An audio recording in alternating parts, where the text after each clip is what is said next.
Mayday, Mayday, Tower. This is Flight Sim 1. Engine failure on the right side. Over. Flight Sim 1. Can you maintain control? Over. Define control tower. It's getting pretty bumpy up here. Over. Prepare for an emergency landing at Simpit Airport. Over. Heading 120. Got it? Any other advice? Over. Good luck. We're all counting on. Tower. Flight Sim 1 on final approach. Ready to land. Over. Captain, maybe we ought to turn on the searchlights now. Oh. That's just what they'll be expecting us to. All right. Oh, no. This is not going, no, this didn't end well. This did not end well. All right, well, I guess now we can dive into the Thrustmaster TCA Captain Pack X Airbus Edition and see what it's all about.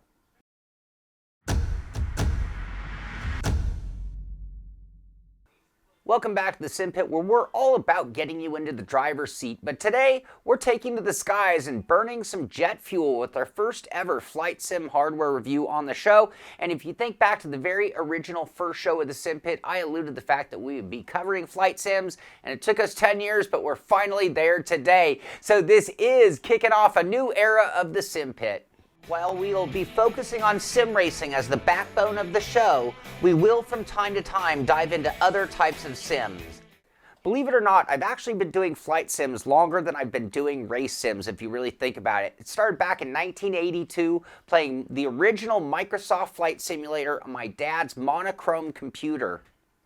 And we've come a long way since then, and I have used my share of flight sticks through the years doing flight sims, but again, never covered any of that on the show. It's just sort of been a side hobby that has sort of paralleled my sim racing career.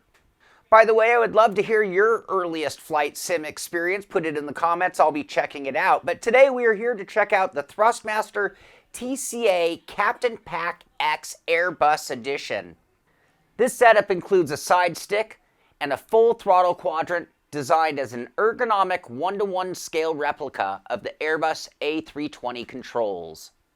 Which is a very unique setup, because unlike other flight sticks, this one is actually designed to have the joystick on the left hand next to the captain instead of a traditional yoke, which is very unique.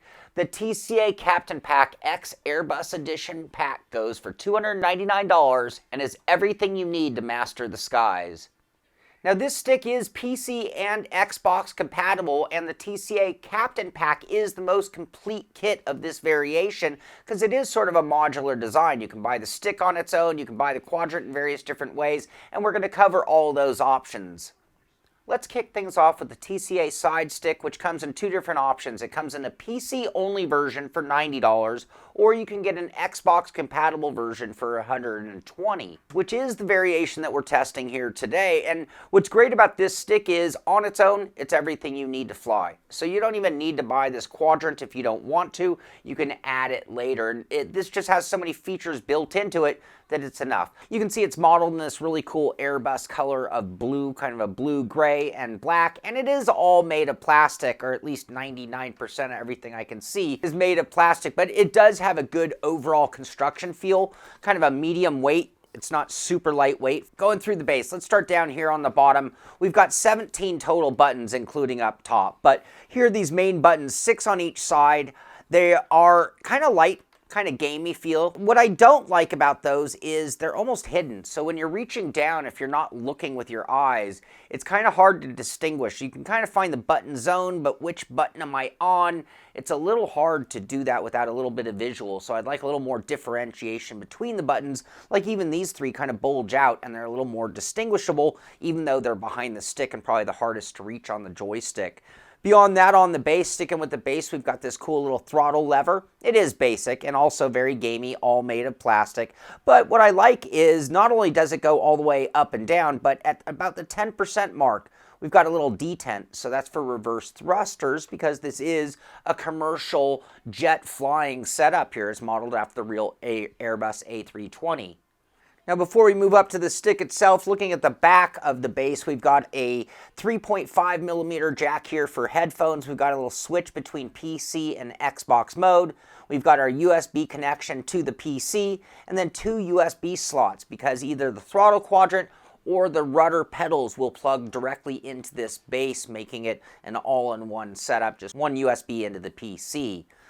So, moving up to the stick, again, great replica. You look at a picture of the real Airbus and it almost looks exactly like this stick. There are a few little tiny variations. Start off with, we've got the rudder action. So I can actually move this left and right and get rudder action, which is great if you don't have rudder pedals. So for that little starting price, you've got everything you need to fly right here. And the rudder tension, it's pretty decent and it's pretty smooth and a good feeling. And if you do have rudder pedals, you can just push this little switch down and it locks it out, so no more rudder action. It's a firm stick. That's really cool. I like that feature, especially if you're adding on later. Now, moving the stick up and down, I would call that kind of like a medium tension. It's not super duper strong. The base is substantial enough so you can see it stays planted on the ground as long as I'm reasonable. But if I was in a dogfight doing crazy action, you're going to want to hard mount this to something at that point. It doesn't have enough bulk to stay down. We've got some cool features. So we've got these buttons on top. This red one you would see on the real plane. The other two don't exist. This one being a hat switch. This isn't there on the real plane, but nice to have in sim environment. And then we've got this extra black button on the other side, which comes in handy. We've got the trigger like the real Airbus, and that's the push to talk for a real pilot. And I don't think they have this button, but we've got an extra button there. Now what's really cool about this is, okay, that's great. For the captain stick, this is the configuration, right? But if you're the co-pilot over on the other side of the plane, that red button belongs on the other side. That's okay, because they have these little modular buttons that you can just sub them out for. So if you want to switch this to the co-pilot stick, you could, or you could even do 2 red buttons or 2 black buttons if that's what you prefer. So I love that little extra add-on to the stick itself, and it kind of adds the overall effect of quality or feel of quality to me. And again, it has a really good, smooth feeling, medium tension, so even though it's not force feedback, it's going to give a good amount of resistance out in the air. Now let's talk about the throttle quadrant on the TCA Captain Pack, and that is the complete unit. So that is both the central unit and the add-on kit all combined into one. And this full kit gives you the most iconic and essential parts of the real Airbus A320 cockpit. So you can get the central quadrant for $130 on its own, and you can get the left and right side add-ons for an additional $110, but that only applies to PC-only users when you're buying everything a la carte. If you're using this for an Xbox, you can only get the complete kit like this as a complete kit for that $299. Now let me just say this quadrant with all of the add-ons on it is one of the coolest, most complete quadrants that I've ever seen, and it really demonstrates the real A320 central area of the cockpit really well. It's not identical. For starters, the throttle levers themselves are probably about 2/3 the size of a real one, and I don't think they're anywhere near the tension, and this whole thing is made of plastic. So comparing it to the real thing, we're off already, but this is only $299, not $1 billion. And the layout down here isn't identical either, but it really does give you a good representation of the A320 cockpit. So if you're just looking for that realism, especially in Microsoft Flight Simulator, it really looks the part. And again, with the features and just like things like the landing gear going up and down, it's just, again, one of the coolest throttles that I've ever really played with. Going through its features, on the left here, we've got the air brake, and it's got 4 detent positions, which you can turn off if you want. And then on the right-hand side, we've got the flap. Same thing, 4 detent positions, or you can turn that off if you don't like. But I really do like those steps. They feel good. So even though it's plastic, even though its tension isn't like the real thing, they are real clearly identifiable detents, and I like those positions. I have them cranked up all the way to full tension, and I like that the most when it was in that position. But I like the feel, and the realism it makes flying a lot of fun. I'll tell you that. The throttle part, I'm going to show you from the side here. I'm going to turn it around a little bit because you've got these levers on the back. So you can make these independent, or I have the bar that combines them together installed so that they move together. But if you wanted, you can remove that bar, and you can see they actually do move independent. And same thing, we have those detents, which are the real detent positions of the A320, by the way, or we can turn those off, but I like them on. So then we can install this bar here, and that allows us to connect them together so they move in unison, which is how I prefer it. Then you got these levers. Every time I do this in the sim, I get super excited and happy. So you land the big jet, and then you've got the reverse thrusters. You have to remove the safety switches and then pull down beyond. So normally, it's just going to go to there. You heard that click when it returned beyond that point. Boom. And it just works perfectly in the game like it was made for the real A320. But it doesn't always apply to every plane you're in. There's actually a little switch here, so I can actually move this, and it will hold the levers up in the up position. And now it goes to that full range. So if you're in a different type of a plane and you don't have reverse thrusters, you can change it like that. So that's pretty cool too. So it works for either, but I really like the action on the reverse thrusters. It's a lot of fun to use. Same thing with the detents. I'm going to say it again. You can remove those detents, but it's perfectly timed for the A320 for the electronic control or the throttle-by-wire control of the 320 plane for certain stages of what you're doing with the plane. You've got these buttons on the side, which are really nice, and depending on what you're mapping them for. Getting down to the lower panel, everything's pretty much mapped for the real 320, and when you're using that plane at full realism with like engine start and other procedures about getting the A320 going, it can be really important. So you have some features here, a switch that goes to 5 different positions. 5 different button positions is the way the game sees it. Same thing with the landing gear. This is one button going on and off kind of thing, and in MSFS it works out great. In other games you might have to kind of do a little workaround because it's just one button. Same thing with these switches, and again, these all have a real plasticky feel to them. They're all kind of shrunken down compared to the real thing, but I love the way they're labeled, I love the realism, and I love the way they're just laid out in a way that's so similar to the real thing. So we've got all of our engine controls here, including cranking the engines and starting them, and then over here we've got our parking brake and our rudder trim, and an extra button there that I'm not sure what that does in the real plane, but I certainly would map that in my game. So overall, really cool layout, lots of features. Between the two, you're going to end up completely confused about how and what you've mapped everything. You're going to have to put little notes like I did, or you're just going to have a really good memory, or you're a pilot of a real A320, because then you have everything mapped exactly how it would be, and that makes it oh so nice in MSFS. With that, it's time to get these mounted up on our rig so we can get out there into the skies and do some flying. So I am going to hard mount these. So they do have some substantial weight to them despite being made of plastic. So in our normal use, I think desktop users will be more than happy. Like there's plenty of weight to hold against that tension. Same thing with this stick. It's just those extreme moments. I don't want my stick moving like that. I don't want my quadrant flipping up like that. So I am going to hard mount these to my rig, and that'll make it a better flying experience. The installation was very easy to do. First, I had to decide what layout I wanted to go with, and I opted for the A320 joystick on the left style. The base of the flight stick has 2 M6 holes on the bottom. You can drill your desk to accommodate that, or in my case, my Next Level Racing flight pack had grooves perfectly lined up for the stick. This configuration also calls for the quadrant to be on my right. The quadrant actually has 2 holes per section, or 6 total to choose from, also M6 threaded, and they were easy to line up with the plate as well, and 2 more bolts. I had it all locked down ready to go. I then used the supplied USB cable to go from the quadrant to the stick, and then another supplied USB cable to go from the stick to the computer. You will then need to download and install the Thrustmaster drivers, and once we've done that, we're good to go. Now when it comes down to flying with the Thrustmaster TCA Captain Pack, we've really covered so much. I mean, we are talking about a non-force feedback stick.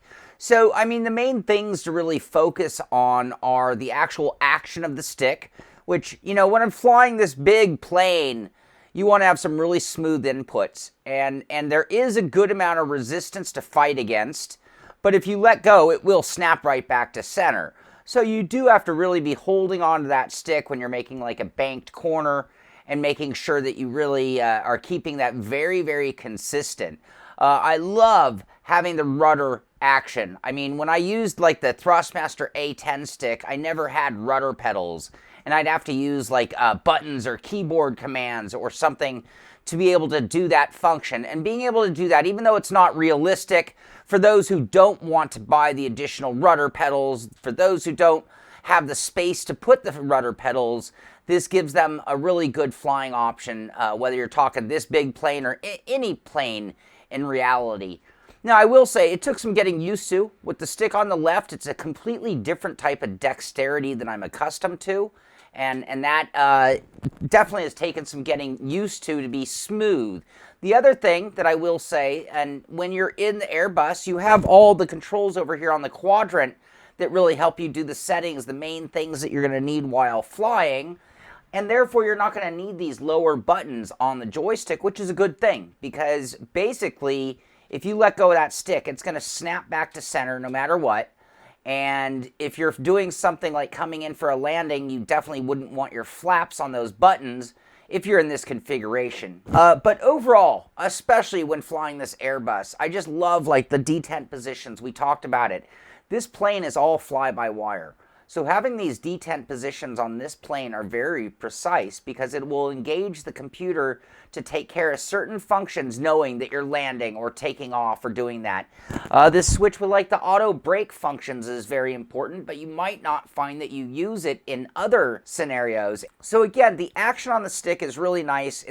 I've got the tension cranked up on the Quadrant, so it takes as much resistance as possible when I'm changing throttle levels or the flap levels, or even the speed brake levels themselves. Now, when flying a plane like this, the lack of force feedback doesn't bother me that much. Really, I don't know how much force feedback a pilot really gets or how much control surfaces they're fighting. So this is a spring resistance with no force feedback. I don't know if the force feedback missing is actually accurate or something that I should be bothered about. So other things like the button, the trigger button, which is the push to talk, in terms of the real plane, I have it at look to the airport right now, and it has a really good feeling. You can actually hear the click, and it's a strong trigger, so there's nothing weak feeling about it, and it feels very sturdy and strong, and I definitely like that. The upper buttons as well, the red button on the right, because I'm on the captain stick, you can feel that click. It's in a nice, good position. And then on the left, same thing with that black button. So in the hand control, the stick side of things, there's a real good feeling. Everything that you feel in the hand. I like this little flare at the bottom, so you can rest your hand down on it nicely like that, which is kind of cool as well. On the throttle Quadrant side of things, I find that all I really use during main flight is the throttle lever itself, and maybe the flaps and air brake, because everything else is more the kind of stuff that you're doing on the ground. So if you're flying the A320, you might not be using those things. Like, I don't need to do any engine control at this point beyond throttle, so those are just there. Same thing with the parking brake and landing gear. Those are kind of one-time use, so they're there, and it's really nice when we do need them, but it's not something that we're going to need all the time. So it really, the main focus being on the throttle lever and the flaps and speed brake lever. So when flying the A320 and MSFS, again, I think I mentioned already, I feel like this is a no-brainer. Having so many functions that not only match the representation of what you're seeing in the game, but being very realistic is just a bonus. I mean, something that you gotta love when you're talking simulation, not only the game or the program itself, but the controls and having them be really accurate. Now, in other scenarios, like if I'm flying like a Cessna or something in MSFS, and that's my regular thing, I might actually map some of these controls to other things. So if you have a good memory of what you've done, that works out great. But if you're switching from planes a lot, that can be very difficult. So it's sort of a double-edged sword. You have so many controls to use and map and use. However, you then have to remember all of their functions. So I love the realism. I love the feel of the overall feel. And even though it's made of plastic, it doesn't feel like that when you're actually flying. It's only when you're like looking at it, touching it, tapping on it that you get that sensation. Once you're out there and you have it all in your hands, it actually feels really sturdy and really well made, and like it'll last a very long time. So before we wrap this up, I definitely want to put this into a combat configuration, talk about using the Quadrant in my left hand, and talk about using the flying stick between my legs like a conventional fighter pilot. Well, it made total sense to start things off with the configuration that you'd find in the real Airbus A320. So that stick on the left, which again took some additional learning or dexterity to kind of master, because this is the configuration that I and I think a lot of pilots out there are more accustomed to, especially if you're playing like war type flight sims, and I'm sitting here playing IL-2 right now, combat sim. So obviously that stick in the center and the throttle on the left is a much more natural configuration, or exactly what those planes had. So I have it all set up like that right now, and it's a completely different thing. I find right off the bat that I'm a lot more erratic with my controls when doing a warbird. So right now I'm heavy on the rudder, just trying to get down the runway to take the plane off from the ground, and having to put a lot of rudder control just to stabilize the plane and keep it going straight. And then again, once we get into the air, the flight characteristics of a smaller single-engine plane built for performance are completely different. We're going to be really making some more erratic movement on that stick, which takes me to focusing most of the energy on the stick itself. So what I do like is that medium tension. It's not too strong, so I'm not sitting here fighting with the stick, but at the same time, it's enough to kind of really make me move it with intention. So when I want to do a bank, it resists. It's not just flopping to one side or the other. It's making you do just enough work to kind of keep it feeling somewhat realistic. Now, with that said, there is no force feedback, and I think of an old era warbird like this, and I think, think of the movies and the guy's struggling.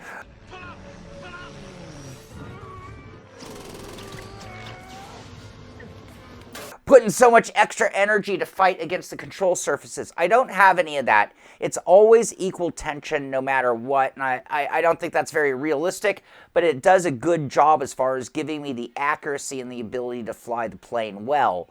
We have the little throttle tab, which, it would get the job done if we had to, but I'm really glad that we're actually using the full quadrant. I have to raise my landing gear. Let me do a little external gear check. There we go. Looking at that landing gear going up, everything worked out great. So also, when we're now in that configuration, we have our machine guns, and then we got that button press. Click on our main guns. We've got our cannons here with the red button, and then we have our bomb drop here with our left button. So all sorts of combat configurations. And then at the moment when you're in combat and you need to look around so quickly if you're not in VR, having this hat switch and being able to just look around so quickly is critical in combat sims. When you're in a dogfight chasing somebody, going over, under, left and right, rolling, banking, and all of that, you really need to be able to look around to keep track of that guy, and you can really do it with that hat switch while flying, and it doesn't even take away your ability to be accurate with the stick itself. And then I have that top button right above it as my recenter the view. So in case I get lost in the view, I can really quickly center things and get right back to flying straight again.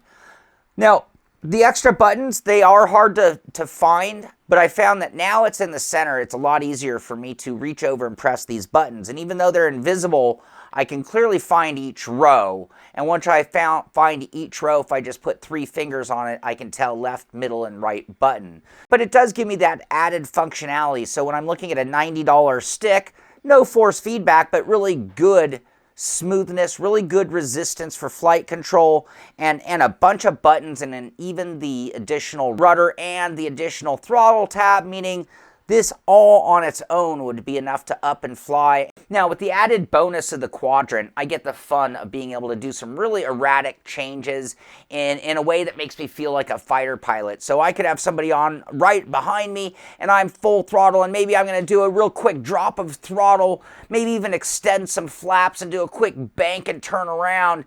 I'm getting a stall warning for my over-erratic behavior, but we did a really quick 180, retract those flaps and punch it.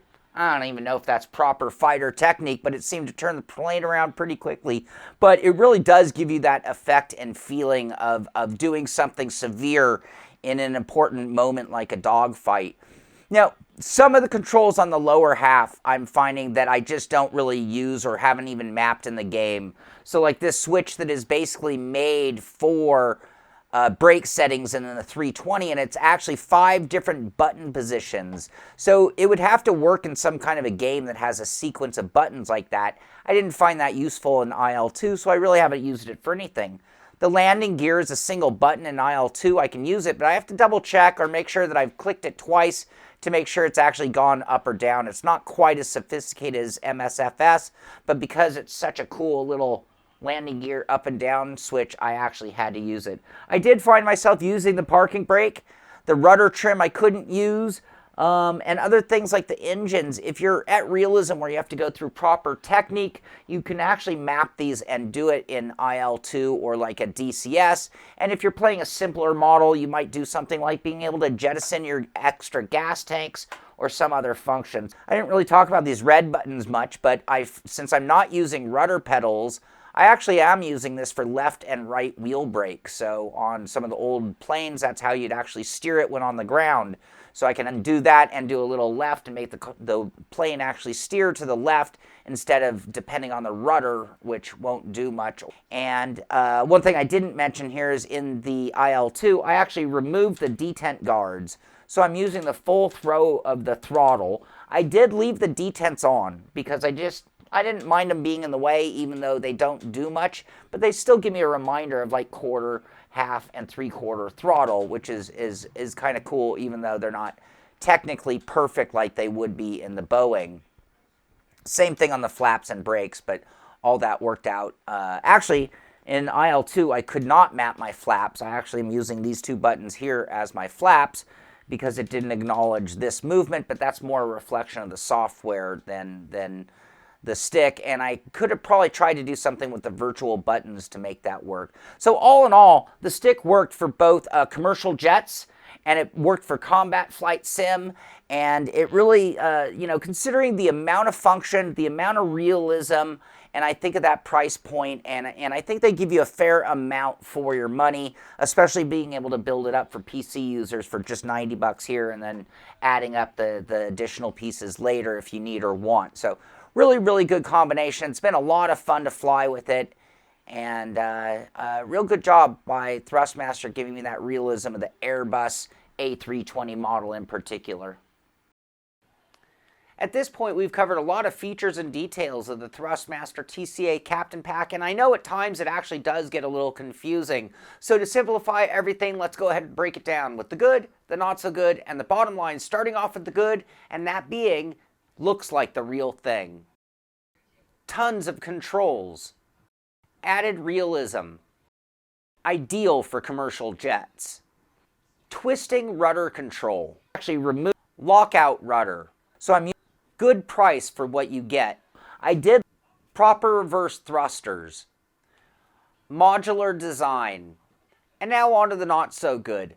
No force feedback. Throttle with plasticky feel. Light resistance on controls. Buttons on stick base are hard to feel and find.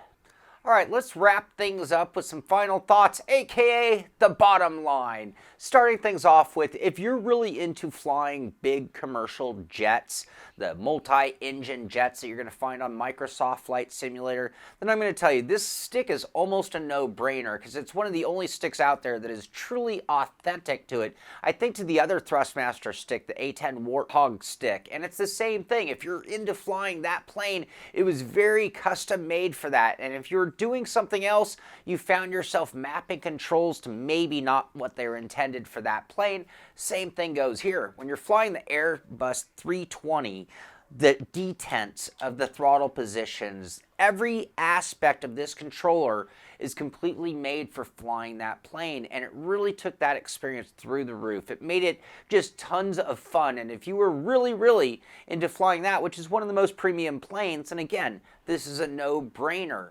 Now, what I really do find kind of amazing is, again, if Airbus was really your thing, this was a no-brainer. Well, Thrustmaster also makes almost the exact setup, but made for Boeing. And you have a totally different variety. The sticks are made specifically for those. And now they even have the AVA designed for the FA-18 Super Hornet. So you have so many different options and variations of flight sticks from Thrustmaster. And if you want something tailored, one of those should certainly work out well for you. So it's sort of like, what is your discipline? It's almost like for us sim racers, when you're choosing, do I want like a butterfly little formula rim? Do I want some giant round like NASCAR or rally style rim? Or do I want maybe one of those more oval shaped ones that kind of does everything if you need it to? You have a variety, and if you have a very specific discipline, then you're going to want to go that route.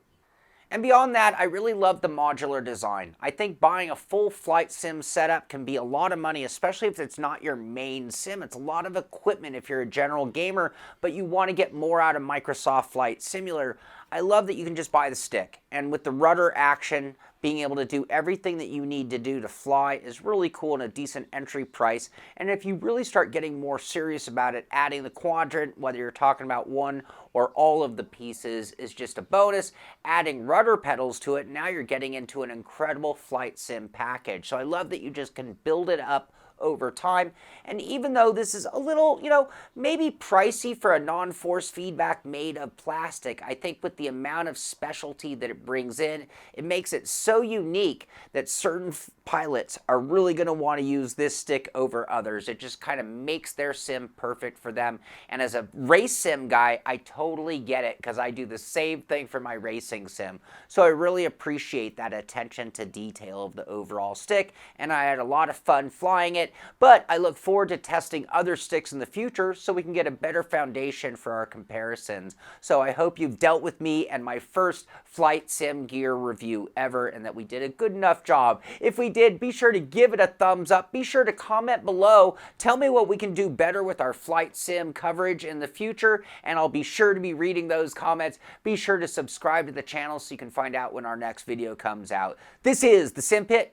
I'm Shaun Cole, and I'll see you on the track.